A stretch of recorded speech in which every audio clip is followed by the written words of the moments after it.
Aujourd'hui, c'est cet évangile de la présentation.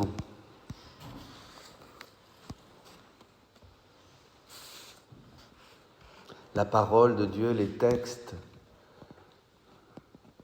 nous transmettent, nous font sentir, pressentir des choses beaucoup plus grandes, bien sûr.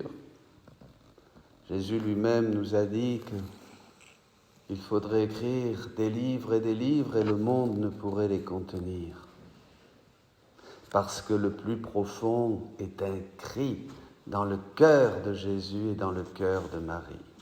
Et ça, tout ce qui s'est passé, tout ce qu'a voulu nous transmettre Dieu par sa parole, nous ne le saurons que dans l'autre monde. Cette union des deux cœurs, c'est ça qui est au centre, et justement d'un autre monde. Nous ne pourrons connaître qu'au ciel cette communion et cette union des cœurs de Jésus et Marie. Ils ne forment qu'un cœur. Un cœur. Marie forme le même anneau. Elle est unie comme mère, comme femme, comme mère à son Fils, le Rédempteur des hommes, par sa maternité divine et par son activité de co-rédemptrice et médiatrice. Jésus et Marie sont indissociables dans le temps et maintenant dans l'éternité. Saint Bernard l'avait bien vu. Elle est le coup.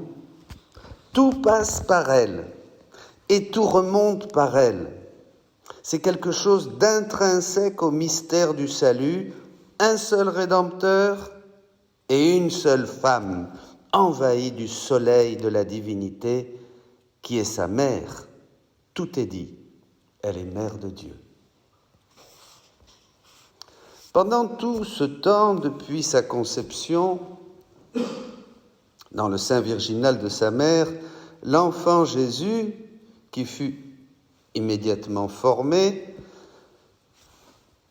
et de la taille d'une petite noisette, d'un coup, pas deux. Durant ce temps à la grotte, justement, depuis la grotte, et ensuite, le divin enfant, qu'est-ce qu'il faisait ? Il pleurait, il sanglotait, il gémissait, il palpitait, il offrait. Nous, les hommes, nous ne voyons pas cela. Certains même veulent réduire les choses au point de ne voir que de l'humain. Voilà, Jésus, dans le sein de sa mère. Puis il a attendu 30 ans pour commencer à agir. Pendant ce temps, c'était la vie cachée, quoi. Il attendait, tranquille. Pas de souci. Tout allait bien pendant 30 ans. Juste 3 ans, ça a été un peu compliqué, l'histoire. Pendant 30 ans, il en a bien profité quand même. Nazareth, la chaleur du foyer, les repas avec les amis, les copains. Bon. Ah, mon Dieu. Mais non, il pleurait, il sanglotait, il gémissait. Son activité de Verbe incarné, Rédempteur des hommes, a commencé tout de suite. Ce sont des secrets cachés aux sages et aux intelligents que Marie, seule révèle à ses petits. Mais oui, aussi élevé le ciel de la terre le sont les projets de Dieu pour les hommes. Comme dit Isaïe, en effet, vos pensées ne sont pas mes pensées, et mes voix ne sont pas vos voix, déclare l'Éternel. Le ciel est bien plus haut que la terre. De même, mes voix sont bien au-dessus de vos voix, et mes pensées bien au-dessus de vos pensées. Durant ces jours, de la conception de la grotte jusqu'au temple, Marie était inondée de flammes d'amour. Les flammes qui ne cessaient pas un instant de jaillir du cœur du divin Rédempteur depuis sa conception commençaient son activité salvatrice, réparatrice en elle et glorifiaient le Père. Au nom de tous et pour tous, un seul cœur. Toute l'activité de Jésus était active et se trouvait au même moment en Marie. Ils sont inséparables, c'est ça qu'il faut bien comprendre. Et Marie, déjà, au nom de tous, offrait, réparait, glorifiait. Nous étions sur les genoux du Père.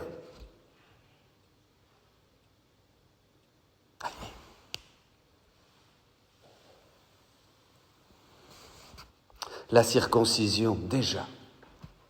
Première entaille du péché de la volonté humaine qui fit se déverser pour la première fois le sang divin. Ben oui, ça donnait le ton.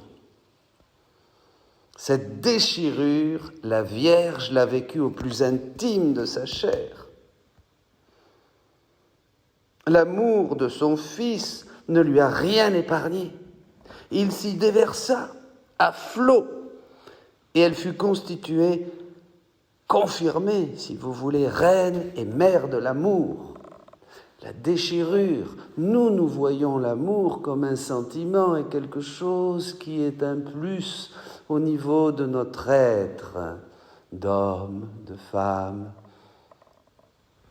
de notre humanité, mais pas là. La circoncision fait déverser pour la première fois le sang de Dieu sur la terre, et déjà, évidemment, c'est ce que nous enseigne la parole, la déchirure du péché, et la Vierge le vit, elle participe, elle aime, parce que c'est l'amour qui lui impose et qui crée en elle cette déchirure dans son cœur. Un amour qui n'est que divin et le sera jusqu'à la croix. Un amour que l'on ne peut séparer de celui de son Fils quant à sa nature totalement divine et dans sa finalité rédemptrice. La même chose. Jésus vivant en Marie, disait saint Louis Grignon de Montfort. Qu'est-ce qu'il fait? Il appelle sa mère dans chacun de ses actes. Il n'y a pas un acte de Jésus qui est séparé de Marie. Il n'y a pas un acte de Marie qui soit séparé de Jésus. C'est impossible. Elle est sa mère en tout. Les larmes de Jésus, ses douleurs réparatrices, qui ont commencé dès sa conception, son amour pour Dieu, son Père, et tous les hommes sont transfusés en Marie. Ce que faisait Jésus, Marie le vivait, le faisait. Ils faisaient tout ensemble. Ils ne forment qu'un seul cœur. Elle fait les œuvres du Christ. Marie est et fait partie du même lien, du même anneau qui unit le ciel et la terre, du ciel qui se déverse maintenant sur eux et sur la terre pour le salut et la rédemption du genre humain.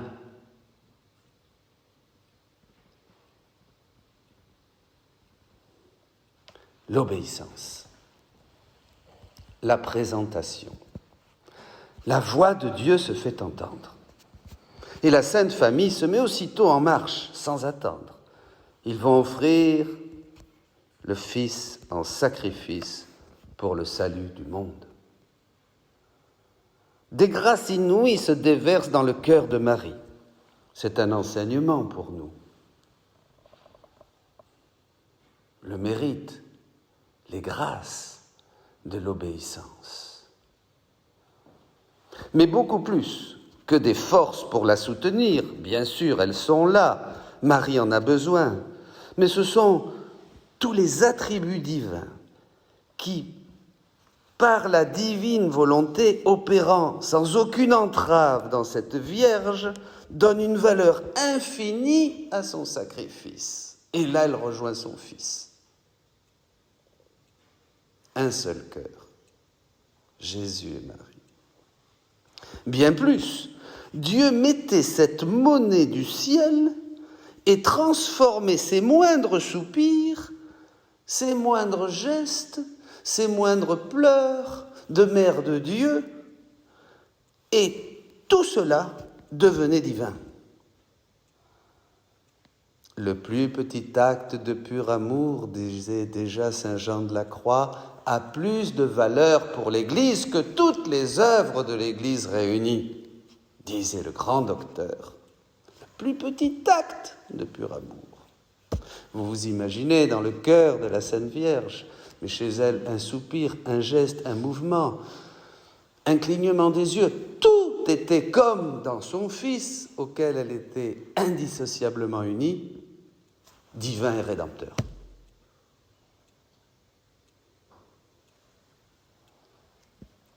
Siméon, il reconnaît Dieu, le Sauveur. Il prédit les souffrances de Marie. Il la regarde, toi. Il a le Fils. Il regarde la mère. Déjà lui donne sa mission, qui arrivera à sa plénitude au pied de la croix, quand, sur ordre du Christ, elle prendra Jean pour lui enseigner les secrets de la vraie vie en Dieu. Sans le soutien de la force divine, cette divine volonté en elle, elle serait morte instantanément. Ne réduisons rien à notre bassesse humaine, ce n'est pas une exagération, ce n'est pas de la poésie. Sans la force, elle était femme, elle était humaine, elle était de notre race.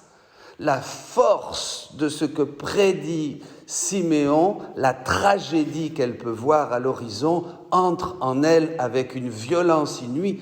Et elle avait besoin de ce soutien de la divine volonté pour tenir et accepter, comme Jésus aura besoin de la même divine volonté à Gethsémane, quand ça sera trop pour son humanité. Et là, c'est très beau, parce que Dieu la donnera à Jésus à Gethsémane, mais c'est la mère qui viendra. Marie le rejoindra en esprit et de nouveau lui donnera comme mère cette force pour continuer.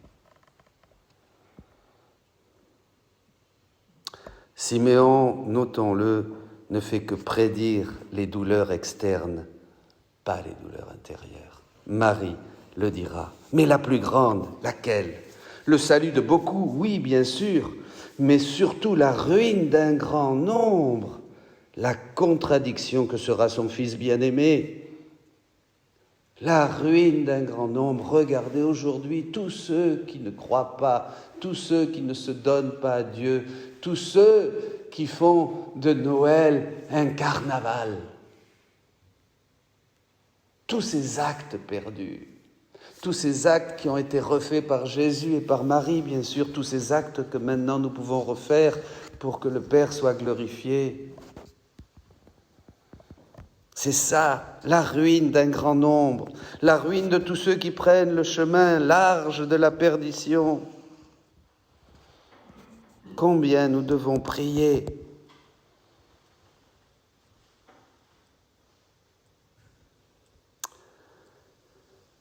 Cette contradiction que sera son Fils bien-aimé.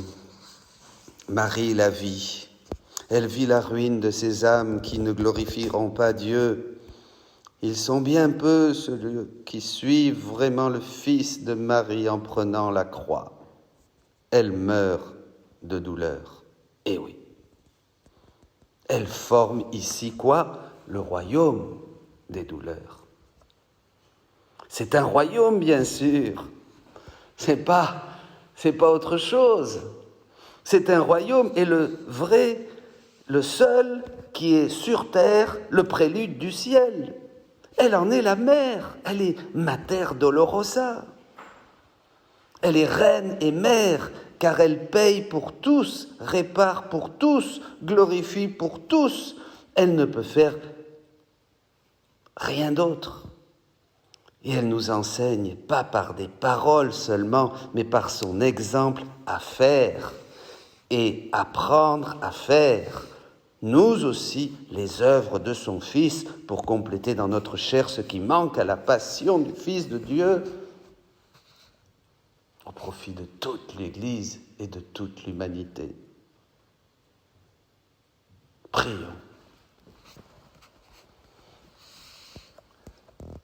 Sainte Mère, dans votre cœur transpercé, je dépose toutes mes douleurs, dont vous savez combien elles m'affligent. Ah, faites de moi une mère, et versez dans mon cœur le baume de vos douleurs, afin que j'aie la même chance, la même opportunité que vous, que je puisse employer mes douleurs à courtiser Jésus, à le faire descendre, à le défendre et réparer pour toutes ses offenses, et que cela soit un moyen sûr de conquérir le royaume de la divine volonté et de faire venir son règne sur la terre. Amen.